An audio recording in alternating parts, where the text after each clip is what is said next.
Durante años me pregunté qué tenía de malo. No en voz alta, no frente al espejo, sino en ese rincón silencioso de la cabeza donde se guardan las preguntas que duelen demasiado como para formularse del todo. ¿Por qué mis padres nunca me miraban como lo miraban a él? ¿Qué parte de mí no encajaba para merecer el mismo trato? Ahora creo que ya no quiero saber la respuesta.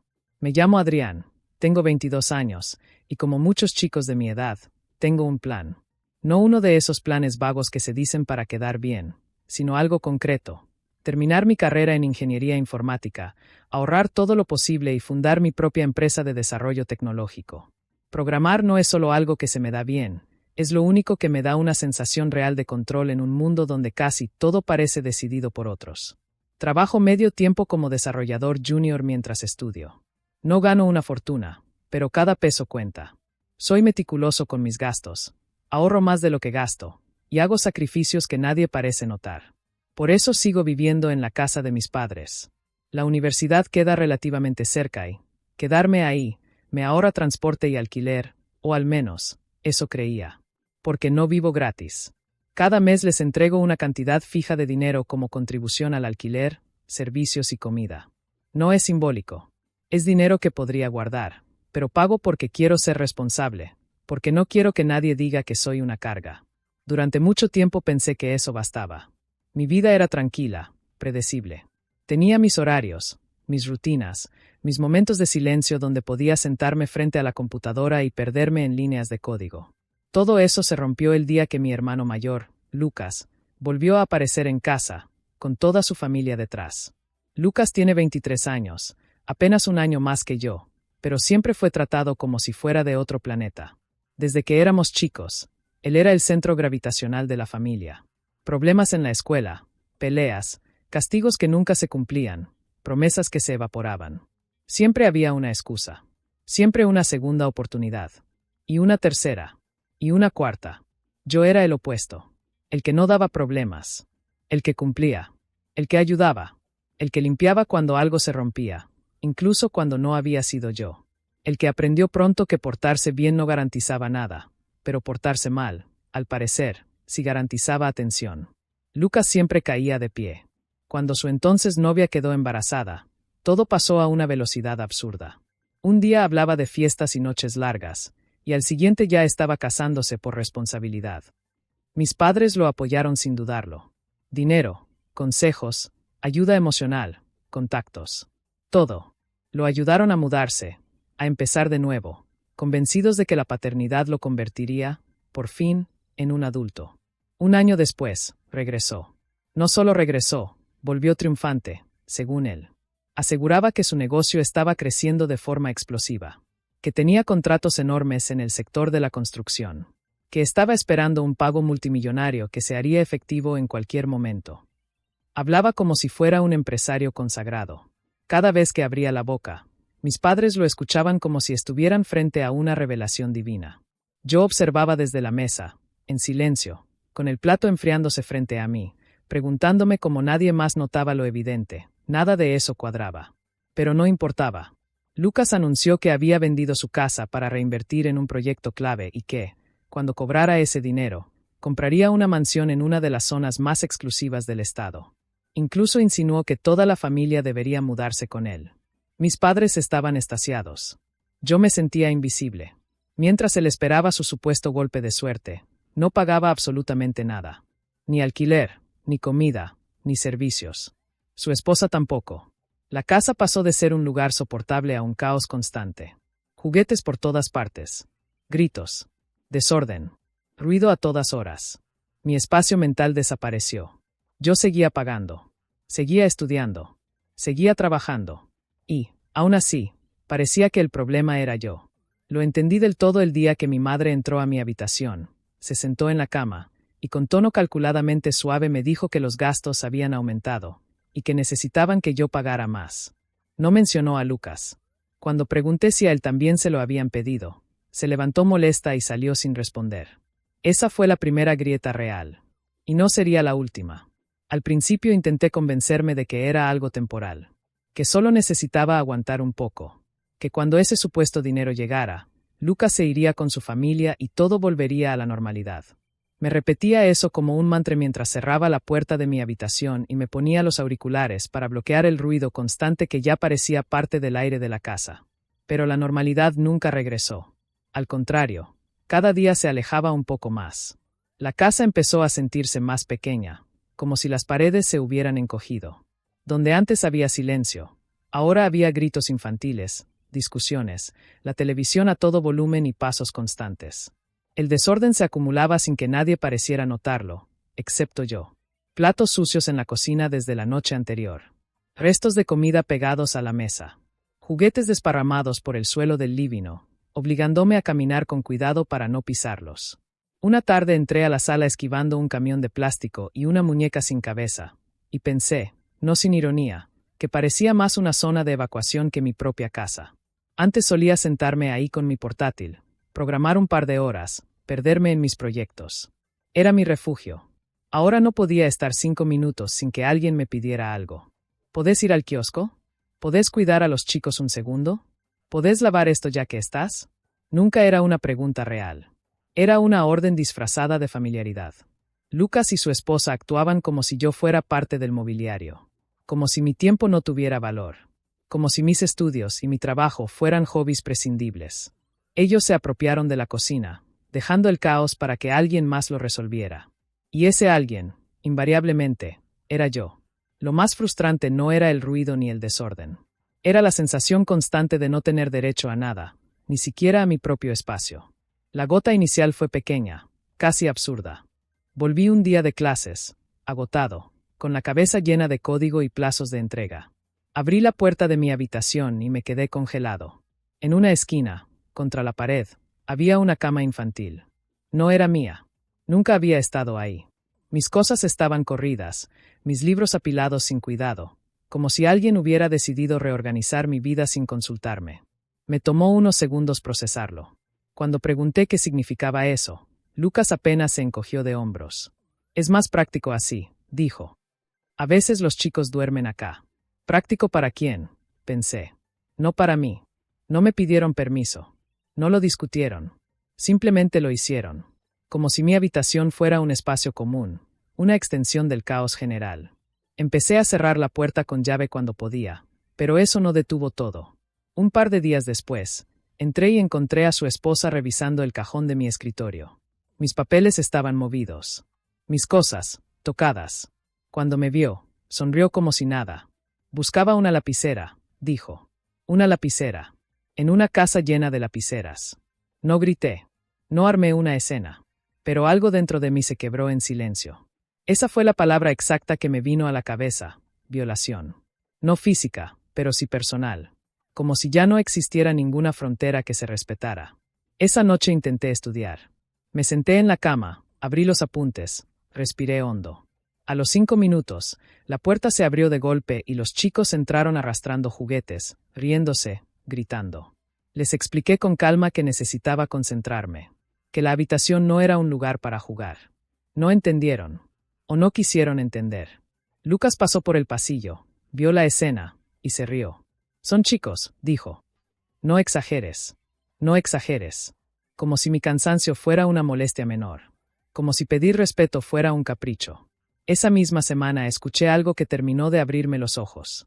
Estaba en mi habitación, con la puerta entreabierta, cuando oí a Lucas hablando con nuestros padres en la cocina. No sabía qué estaba escuchando. Y quizá por eso habló con tanta soltura. Dijo que yo tenía que ser más solidario. Que estaba ahorrando demasiado. Que no entendía lo que es una familia de verdad. Y entonces mencionó mis ahorros. Sentí el estómago cerrarse. No solo estaban discutiendo sobre mí.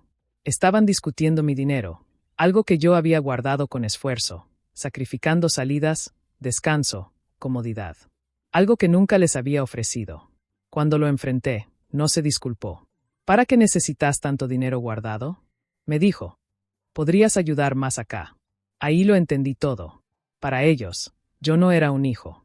Era un recurso. Respiré hondo. Le dije que no iba a darles mis ahorros. Que no era mi responsabilidad resolver los problemas que él había creado. Que necesitaba que respetaran mi espacio. No sé si me escuchó. Pero sí sé que, en ese momento, algo cambió para siempre dentro de mí. Después de aquella conversación, El ambiente en la casa se volvió irrespirable. No hubo gritos ni discusiones abiertas. Fue peor que eso: silencio cargado, miradas esquivas, comentarios pasivo-agresivos lanzados como dardos suaves pero constantes. Mis padres dejaron de hablarme como antes. Ya no preguntaban cómo iba la universidad ni el trabajo. Solo hablaban de gastos, de sacrificios, de momentos difíciles. Siempre en plural. Nunca señalando al verdadero origen del problema. Lucas, en cambio, actuaba como si nada hubiera pasado. Seguía contando historias de negocios, llamadas importantes, acuerdos a punto de cerrarse. Decía que el dinero estaba por llegar, que solo era cuestión de tiempo. Mis padres seguían creyéndole con una fe que rozaba lo religioso. Yo ya no. Había aprendido a desconectarme emocionalmente. Me levantaba, iba a clases, trabajaba, volvía, me encerraba. Era un fantasma recorriendo su propia casa, cuidando cada palabra para no provocar otra conversación incómoda. Hasta que todo explotó. Fue una tarde cualquiera. Estaba en mi habitación, intentando avanzar con un proyecto para la universidad, cuando escuché voces elevadas. No era una discusión normal. Había algo distinto en el tono.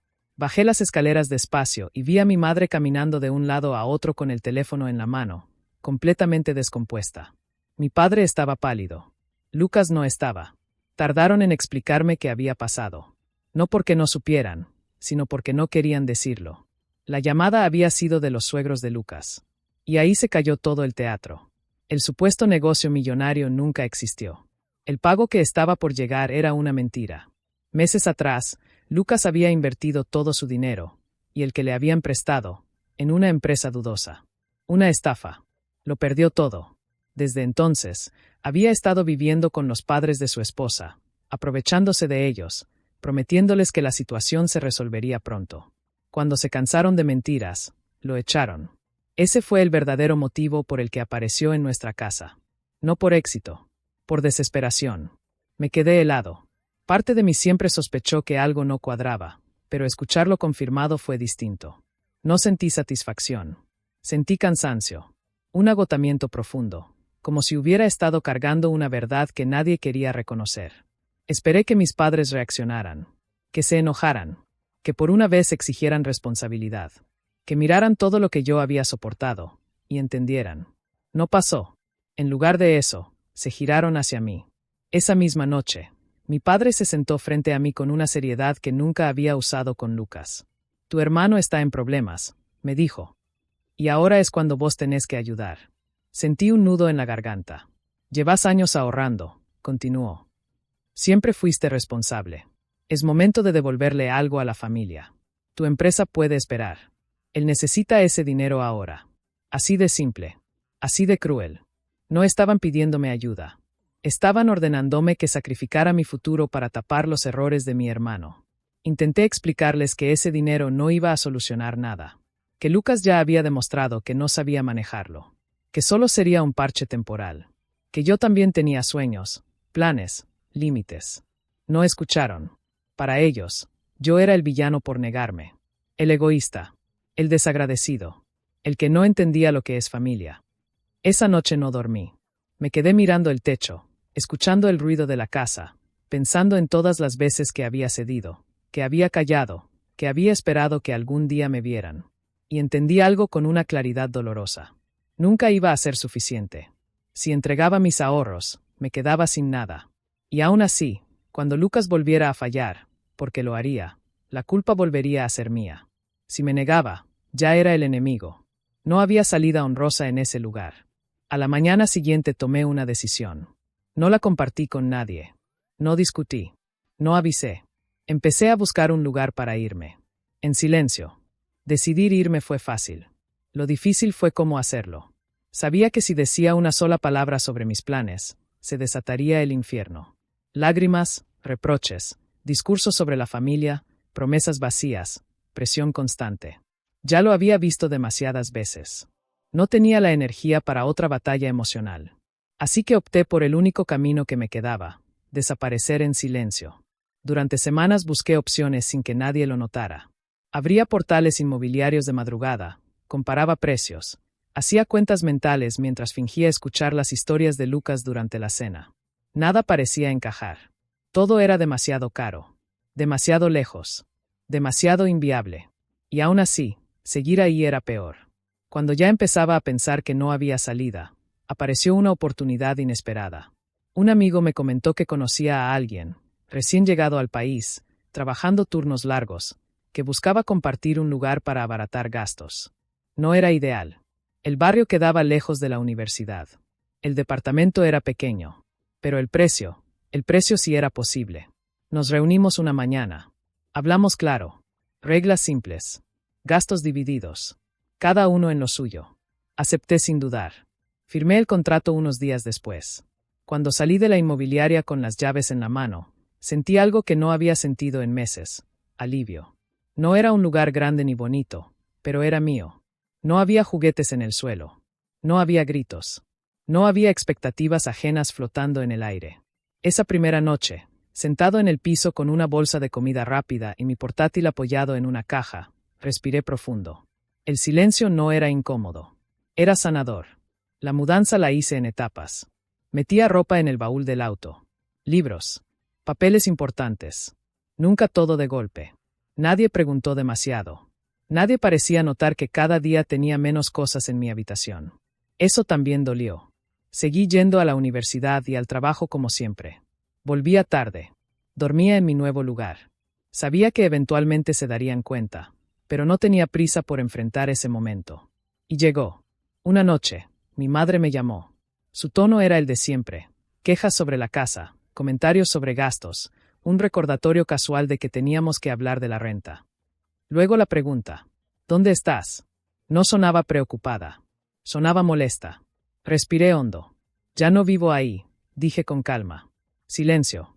Un silencio largo, pesado, cargado de incredulidad. Entonces agregué, sin elevar la voz. Disfruten de los que viven gratis. La explosión fue inmediata. Gritos. Acusaciones. Me dijo que había abandonado a la familia, que los había dejado en la ruina, que cómo podía ser tan egoísta después de todo lo que habían hecho por mí. Admitió, sin darse cuenta, que contaban con mi dinero para sostener la casa. No me movió. Le recordé cuánto tiempo había contribuido, cuánto había cedido, y que no era responsable de las decisiones de Lucas. Que yo también tenía una vida. Colgué. Bloqueé números. Mensajes. Redes. Todo. Por primera vez, elegí mi paz. Pasaron algunos días de una calma extraña. No perfecta, pero real. Me acostumbré rápido a la rutina nueva. Levantarme sin tensión en el pecho, preparar café sin esquivar juguetes, sentarme a trabajar sin sentir que debía justificar cada minuto de silencio. Mi nuevo hogar era pequeño, sí, pero estaba en orden. Y, sobre todo, estaba en paz. Creí que lo peor ya había pasado. Me equivoqué. Una noche, bastante tarde, alguien golpeó la puerta. No fue un golpe tímido ni educado. Fue insistente. Cargado. Me asomé por la mirilla y sentí el estómago caerme a los pies. Eran mis padres. Estaban empapados. Llovía fuerte. El tipo de lluvia que parece sacada a propósito para hacer todo más dramático. Por un segundo pensé que quizá habían venido a hablar, a disculparse, a entender. Abrí la puerta lo justo. Necesitamos quedarnos acá, dijo mi madre sin rodeos. Ni una pregunta. Ni un ¿cómo estás? Los dejé hablar. Me explicaron que no podían volver a su casa esa noche, que había habido un problema. Asumieron, sin consultarme, que dormirían en mi habitación y que yo podía arreglármelas en el sofá. Ahí entendí que nada había cambiado. Les pregunté por qué no estaban en su propia casa. Dudaron. Luego, finalmente, contaron la verdad. Mi madre había descubierto que la esposa de Lucas les robaba dinero. Pequeñas sumas al principio. Luego más. Hubo una confrontación. Les dieron unos días para irse. En lugar de eso, Lucas los recompensó con entradas para un espectáculo fuera de la ciudad. Entradas falsas. Mientras estaban fuera, cambió las cerraduras. Cuando volvieron, no pudieron entrar. Golpearon la puerta durante casi una hora. Lucas no abrió. Solo respondió una vez, desde adentro. Mejor nosotros que ustedes. Y nada más. Sentí una mezcla de incredulidad y tristeza. No sorpresa. Tristeza. Porque, incluso después de todo, mis padres habían ido a mí a pedir refugio. No por amor. Por necesidad. Les dije que no podían quedarse. No grité. No insulté. Fui claro. Mi departamento no tenía espacio. Y aunque lo tuviera, no estaba dispuesto a volver a vivir así. Protestaron. Me dijeron que cómo podía dejarlos afuera. Les respondí algo que llevaba años acumulando. Durante mucho tiempo pagué para vivir en su casa mientras él vivía gratis. Ahora es momento de que le pidan algo a quien realmente los puso en esta situación. Les sugerí usar el dinero que tanto me exigieron durante años para pagar un hotel. Cerré la puerta. Esa noche no dormí bien, pero tampoco me arrepentí. Pasó casi un mes sin noticias directas. Supe cosas por terceros, mensajes sueltos, rumores que iban y venían. Yo seguía con mi vida. Universidad. Trabajo. Cuentas ajustadas. Sí, pero por primera vez sentía que cada sacrificio tenía sentido porque era mío. Entonces llegó la confirmación. Mis padres recuperaron la casa. No como la dejaron. Cuando finalmente pudieron entrar, con ayuda legal y un cerrajero, se encontraron con un escenario que parecía sacado de una pesadilla. Paredes pintadas sin cuidado, algunas con dibujos infantiles, otras con manchas imposibles de disimular.